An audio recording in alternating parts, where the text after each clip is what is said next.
नमस्कार, मैं रवीश कुमार। नई दिल्ली रेलवे स्टेशन पर जो हुआ वो दुर्घटना थी, लेकिन दुर्घटना के बाद जो हुआ वो दुर्घटना नहीं थी। इन दोनों में फर्क कीजिए। दुर्घटना हो सकती है कहीं भी कभी भी, लेकिन जब वो बार बार होने लग जाए तब वह केवल दुर्घटना नहीं रह जाती, लापरवाही हो जाती है और जवाबदेही तय होनी चाहिए। कुंभ में तैयारी के दावे किए गए, उन दावों की पोल खुल गई। फिर भी तमाम तैयारियों के बाद भी भगदड़ मच सकती थी, लेकिन मौनी अमावस्या की भगदड़ के 15 दिनों के बाद सरकार और रेलवे ने क्या सीखा, फिर से भगदड़ क्यों मची, सवाल इसका है। और तब वह केवल दुर्घटना नहीं कही जाएगी, यह संयोग का मामला नहीं रह जाता। जिस तरह से खबरों पर पहरा बिठाया गया, अस्पताल के आगे बंदूकधारी तैनात किए गए, पत्रकारों को रोकने की बातें सामने आई, दिल्ली के उपराज्यपाल ने अपने ट्वीट में बदलाव किया, रेल मंत्री ने कई घंटे तक भगदड़ शब्द का उल्लेख ही नहीं किया, उसका संबंध दुर्घटना के संयोग से नहीं है। उसका संबंध लीपापोती से है, सूचनाओं को छुपाने से है, और वो सब संयोग से नहीं हुआ। उसे दुर्घटना के खाते में डालने की चालाकी मत कीजिए। पूछिए कि क्यों ऐसा किया गया। पॉलिटिक्स इंडिया की पत्रकार सौम्या राज ने अपना बयान ट्वीट किया है कि रेलवे पुलिस द्वारा मुझे हिरासत में लेने की धमकी देकर डराने की कोशिश की गई, ताकि मैं उन्हें अपने फोन का पासवर्ड बता दूं और स्टेशन पर मौजूद लोगों की आप बीती का सारा डेटा डिलीट कर दूं। उन्होंने मुझसे कहा कि आप यहां से कुछ नहीं दिखा सकते, डेटा डिलीट करो, नहीं तो अभी उठाकर ले जाएंगे। इंडिया टुडे की पत्रकार श्रेया चैटर्जी ने ट्वीट किया कि उत्तर रेलवे सीपीआरओ ने स्टेशन पर मीडिया की एंट्री रोक दी है। 29 जनवरी को जब कुंभ में भगदड़ मची तो इसी तरह की हरकत की गई, खबरें दबाई जाने लगी। हमने तब के वीडियो में दिखाया था कि कैसे अखबारों में हेडलाइन में भगदड़ की खबरों को मैनेज कर दिया गया। यह क्यों किया गया?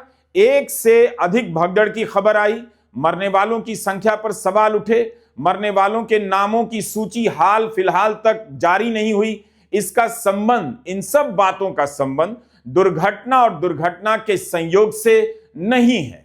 हर दिन रेलवे को लेकर कोई ना कोई वीडियो सामने आ रहा था। लोग जबरदस्ती ट्रेन में घुसने की कोशिश कर रहे थे, दरवाजे तोड़ रहे थे, खिड़कियां तोड़ी जा रही थी। प्लेटफॉर्म पर भयंकर भीड़ के नजारे दिख रहे थे। जिसके पास रिजर्वेशन है वो नहीं चढ़ पा रहा था। ट्रेनें कई घंटे की देरी से चल रही थी। लोग भयंकर पीड़ा का अनुभव लेकर ट्रेन की यात्रा से लौटे हैं। इसके बाद भी भगदड़ मची और लोग मर जाएं तो आप इसे केवल दुर्घटना के खाते में नहीं डाल सकते हैं। नई दिल्ली रेलवे स्टेशन पर जो दुर्घटना हुई है वो केवल दुर्घटना नहीं थी। मैं ये बात बार बार जोर देकर कह रहा हूं। 29 जनवरी को मौनी अमावस्या के दिन भगदड़ मचती है। उसके 15-16 दिनों के बाद नई दिल्ली रेलवे स्टेशन पर इसी तरह की घटना होती है। तब सवाल करने की जरूरत है। तब जब रेलवे को लेकर खबरें आने लगी थीं, फिर भी ऐसा क्यों होने दिया गया? भीड़ को क्यों नहीं ठीक से मैनेज किया गया? हर दिन आपको गिनकर बता दिया जाता है कुंभ में कितने लोग स्नान करते हैं, करोड़ों लोग गिन लिए गए, लेकिन 15 फरवरी की रात नई दिल्ली रेलवे स्टेशन पर कितने लोग मौजूद थे अभी तक नहीं गिना जा सका है। जहां प्रचार करना है वहां करोड़ों लोग घंटे घंटे गिनकर बताए जाते हैं, मिनटों में गिन लिए जाते हैं। और जहां जवाब देना है वहां लोगों को गिनने वाला वो फॉर्मूला या मशीन कहीं गायब सा हो जाता है। क्या आपको सरकार ने बताया कि 15 फरवरी की रात नई दिल्ली रेलवे स्टेशन पर कितने लोग मौजूद थे? 2-3 ट्रेनें जाने वाली थी तो 14 और 15 नंबर के प्लेटफॉर्म पर ट्रेन की क्षमता से कई गुना भीड़ कैसे पहुंच गई, और इस भीड़ की संख्या कब बताई जाएगी? रेलवे स्टेशन के द्वार पर टिकट क्यों नहीं चेक किया गया? उसकी क्या व्यवस्था थी? पहली बात कि शनिवार 15 फरवरी की रात 9:15 से 9:30 बजे भगदड़ मचती है। उसके करीब 2 घंटे के बाद रात 11:11 पर समाचार एजेंसी ANI ने उत्तर रेलवे के CPRO हिमांशु शेखर उपाध्याय का बयान ट्वीट किया कि भगदड़ नहीं हुई है, सब अफवाह है। दुर्घटना के 2 घंटे बाद अगर रेलवे के ही PRO कहें कि भगदड़ नहीं हुई है, सब अफवाह है, तो क्या इसके लिए रेलवे ने आपसे माफी मांगी, अफसोस जताया? स्टेशन पर अनगिनत लोग मौजूद हैं, उन्हें पता है कि भगदड़ हुई है, लोग मर गए हैं, उनके साथ गए लोगों को पता होगा, लोगों ने अपनी आंखों से देखा होगा, लेकिन रेलवे के अधिकारी इसे अफवाह बता रहे हैं। सरकार का काम होता है अफवाह को गलत ठहराना, उसका खंडन करना, लेकिन यहां तो सरकार सच्ची घटना को ही अफवाह बताने में लगी थी। वही रेलवे 16 फरवरी यानी रविवार को, और वह भी रविवार शाम को करीब करीब 24 घंटे के बाद प्रेस नोट जारी करती है। इस प्रेस नोट में रेलवे की तरफ से कहा जाता है कि 9:15 के आसपास घटना हुई। यहां तक कि भगदड़ की अगली सुबह रविवार के दिन दिल्ली के एलएनजेपी अस्पताल के एक कर्मचारी ने एएनआई को बयान दिया कि रात 10 बजे से ही मृतकों को अस्पताल लाया जाने लगा था, लेकिन भगदड़ की रात 11 बजे रेलवे ने बयान दे दिया कि भगदड़ की बात अफवाह है। घटना के 2 घंटे के बाद 11:21 पर समाचार एजेंसी एएनआई रेलवे मंत्रालय का पहला बयान ट्वीट करती है, जिसमें बताया जाता है कि रेलवे पुलिस और दिल्ली पुलिस स्टेशन पर पहुंच गई है, स्थिति काबू में है और घायलों को अस्पताल ले जाया जा चुका है। इस बयान में भी किसी की मौत की कोई जानकारी नहीं दी जाती है। 2-2 घंटे तक मरने वालों की जानकारी नहीं दी जाती है। भगदड़ को अफवाह बताया जाता है। यह नई दिल्ली रेलवे स्टेशन का हाल है। अब आते हैं रेल मंत्री अश्विनी वैष्णव और दिल्ली के उपराज्यपाल वीके सक्सेना के ट्वीट पर। 15 फरवरी को रेल मंत्री अश्विनी वैष्णव का ट्वीट कब आता है? रात के 11:36 पर रेल मंत्री लिखते हैं कि नई दिल्ली रेलवे स्टेशन पर स्थिति अब काबू में है। दिल्ली पुलिस और आरपीएफ पहुंच गई है। घायलों को अस्पताल ले जाया गया है और स्पेशल ट्रेनें चलाकर अचानक आई भीड़ को हटाया जा रहा है। रेल मंत्री भगदड़ शब्द नहीं लिखते हैं, स्टैम्पिड नहीं लिखते हैं, स्थिति लिखते हैं। अब आप बताइए कि क्या नई दिल्ली रेलवे स्टेशन पर लोग स्थिति के कारण मरे या भगदड़ के कारण मरे? क्या रेल मंत्री को भी नहीं पता था कि 9:15 बजे भगदड़ मची है, या वे बताना नहीं चाहते थे? कुछ मिनट के बाद 11:52 पर मंत्री जी फिर से अपडेट देते हैं और बताते हैं कि अचानक आई भीड़ को हटाने के लिए हमने 4 स्पेशल ट्रेनें चलाई, अब भीड़ कम हो गई है। रेल मंत्री के इन बयानों के बाद, इन सब टाइमलाइन को ध्यान से सुनिए, रेल मंत्री के इन बयानों के बाद दिल्ली के उपराज्यपाल विनय सक्सेना 11:55 पर एक ट्वीट कर बैठते हैं और लिख देते हैं कि नई दिल्ली रेलवे स्टेशन पर अव्यवस्था और भगदड़ के कारण एक दुर्भाग्यपूर्ण हादसा हुआ जिसमें लोगों की जानें गईं। मैंने मुख्य सचिव और पुलिस कमिश्नर से बात की है और उनसे स्थिति पर निगरानी रखने के लिए कहा है।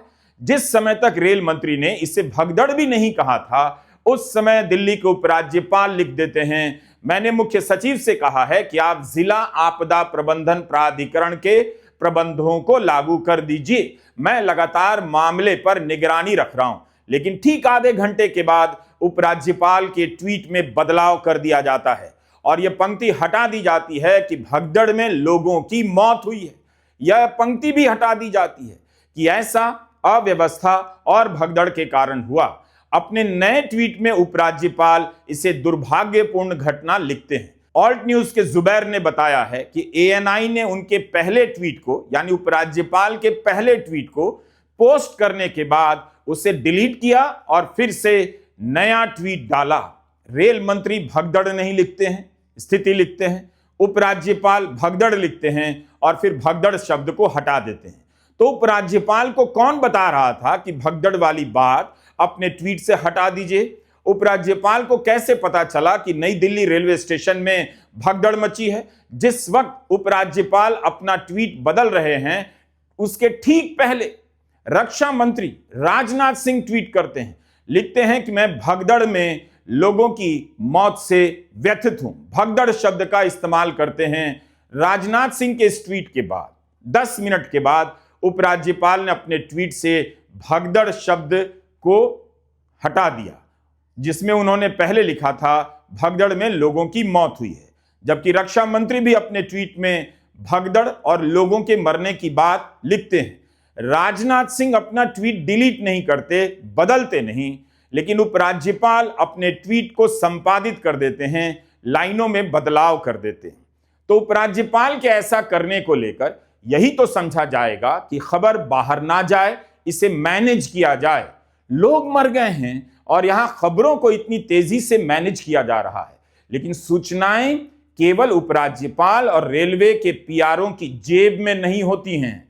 दिल्ली के उपराज्यपाल के ट्वीट बदलने से पहले ही एलएनजेपी अस्पताल के chief casualty medical officer press में जानकारी देते हैं कि नई दिल्ली स्टेशन पर हुई घटना में 3 बच्चों समेत 15 लोगों की मौत हुई है, 10 अन्य घायल हैं। इस बयान के बाद उपराज्यपाल ने अपना बयान बदला। ये सारे सीक्वेंस, ये सारी कड़ियां बहुत महत्वपूर्ण हैं। आप सोचिए, अगर रक्षा मंत्री और उपराज्यपाल ने अपनी तरफ से भगदड़ और मरने की बात ना लिखी होती तो क्या हुआ होता, क्या क्या छिपाया गया होता, क्या क्या दबाया गया होता, खबरों को मैनेज करने का लेवल कहां तक चला आया है।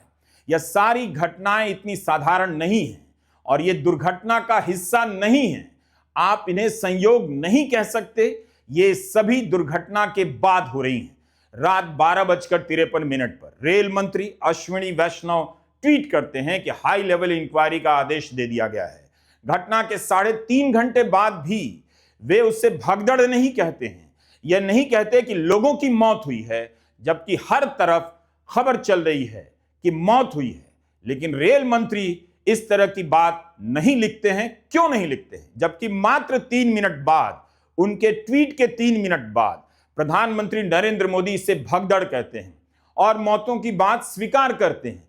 रात 12:56 पर प्रधानमंत्री की ओर से ट्वीट आया कि मैं नई दिल्ली रेलवे स्टेशन पर भगदड़ की घटना से व्यथित हूं। मेरी संवेदनाएं उनके साथ हैं जिन्होंने अपनों को खोया है। मेरी प्रार्थना है कि घायल जल्दी स्वस्थ हों। प्रशासन भगदड़ से प्रभावित लोगों की सहायता कर रहा है।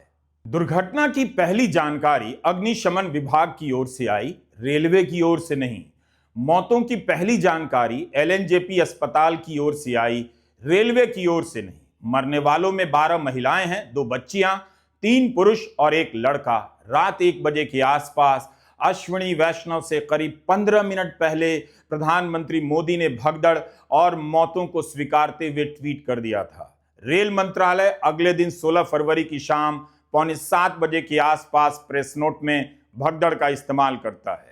रेल मंत्री प्रधानमंत्री के बयान के बाद भगदड़ का इस्तेमाल करते हैं, तो उनसे पूछा जाना चाहिए ऐसा क्यों किया गया। क्या इसलिए उस वक्त रेलवे को बचाया जा रहा था? रेलवे खुद को बचा रही थी, सरकार को बचाया जा रहा था कि भगदड़ कैसे मच गई? अब लोग पूछेंगे, लोग मर गए हैं तो जवाब मांगेंगे। उल्टा रेल मंत्रालय बयान दे रहा है कि भगदड़ जैसी घटना की अफवाह फैली जिस वजह से अफरा तफरी मची। इस बयान में लोगों के मरने की बात नहीं, केवल घायल और बेहोश होने की जानकारी दी जाती है। 15 फरवरी को रात 12:19 पर रेल मंत्रालय का बयान समाचार एजेंसी एएनआई जारी करती है। रेल मंत्रालय लिखता है कि प्लेटफॉर्म 13-14 पर अप्रत्याशित भीड़ थी। भीड़ के कारण कुछ यात्री बेहोश हो गए, जिसके कारण भगदड़ जैसी स्थिति की अफवाह फैल गई। बाद में स्थिति पर नियंत्रण पा लिया गया और भीड़ कम कर दी गई। स्थिति पर नियंत्रण तो पा ही लिया जाता है, अक्सर बाद में पा लिया जाता है। सवाल है कि स्थिति बनी कैसे? अप्रत्याशित भीड़ प्लेटफॉर्म पर पहुंची कैसे? उस अप्रत्याशित भीड़ की संख्या कितनी थी?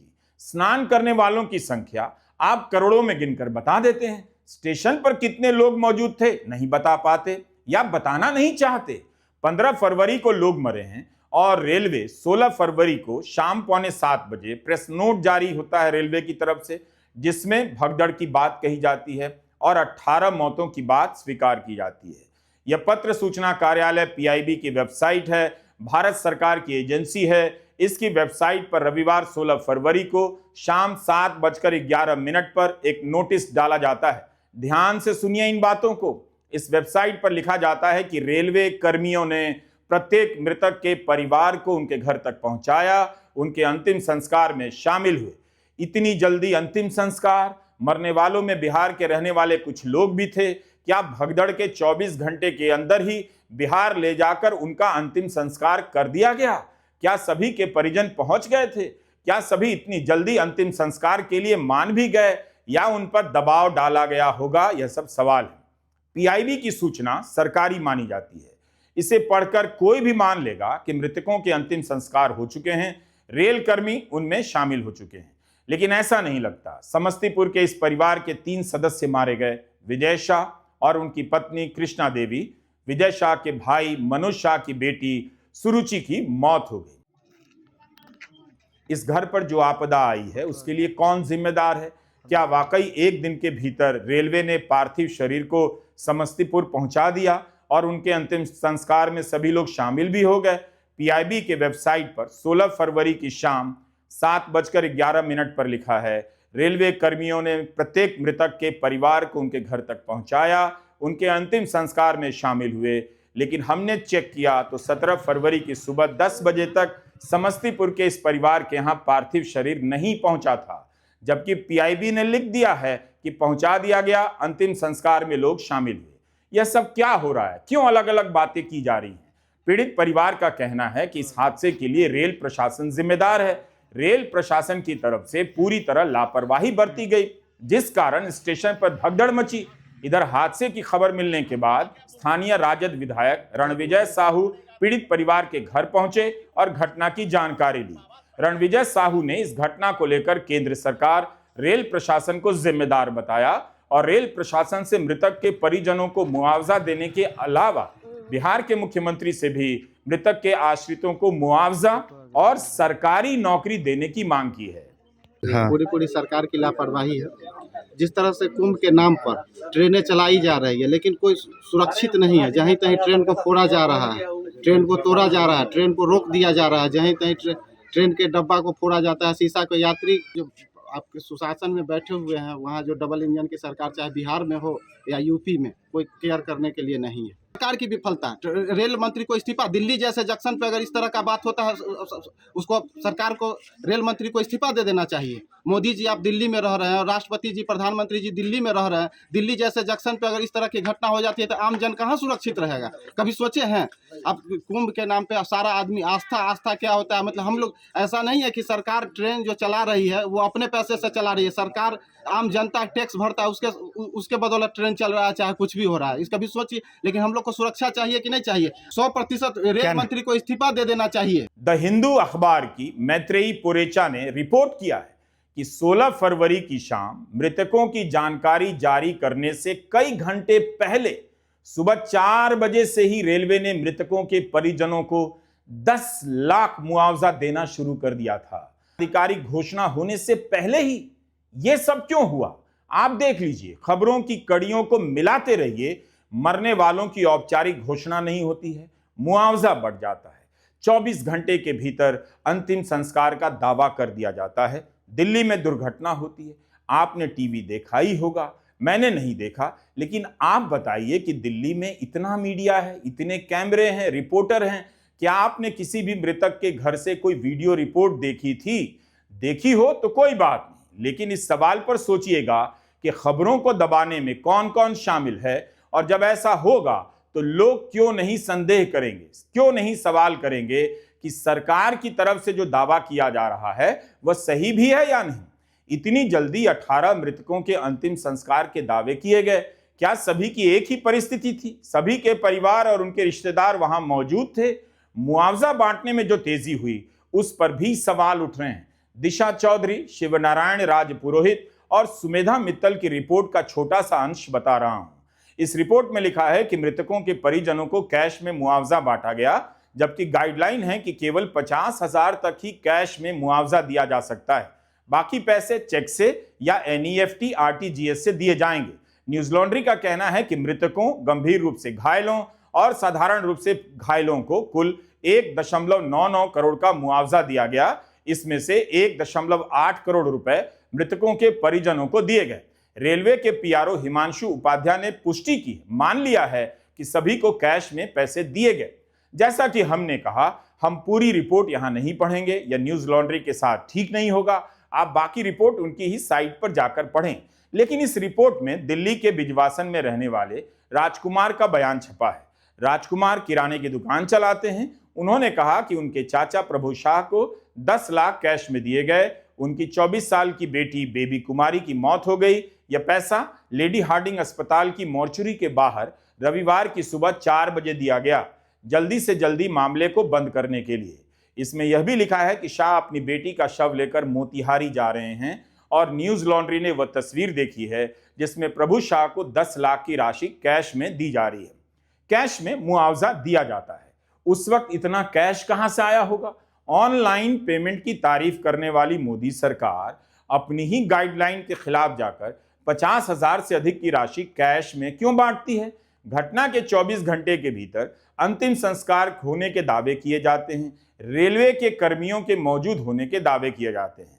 यह आपके ऊपर है कि आप इसे कैसे देखते हैं। हमारा कहना है दुर्घटना हो सकती है, लेकिन यह सब जो हुआ केवल दुर्घटना नहीं है, भगदड़ मची। आप भगदड़ को अफवाह बता देते हैं, मरने वालों की संख्या देर से बताते हैं, 10-10 लाख मुआवजा कैश में बांट देते हैं। खबरों को मैनेज करने से दुर्घटनाएं मैनेज नहीं होती हैं। दुर्घटनाएं ना हो, भगदड़ ना हो, इसके लिए सरकार को ड्रिल करनी चाहिए थी।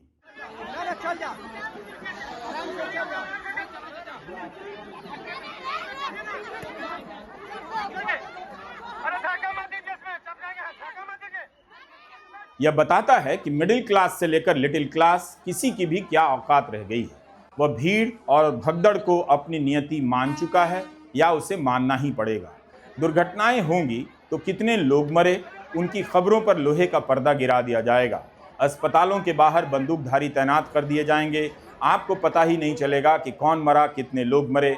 चश्मदीदों ने न्यूज लॉन्ड्री को बताया कि भगदड़ तब हुई जब लोग प्रयागराज जाने वाली ट्रेन के इंतजार में प्लेटफॉर्म पर खड़े थे। ट्रेन 10 बजे आने वाली थी।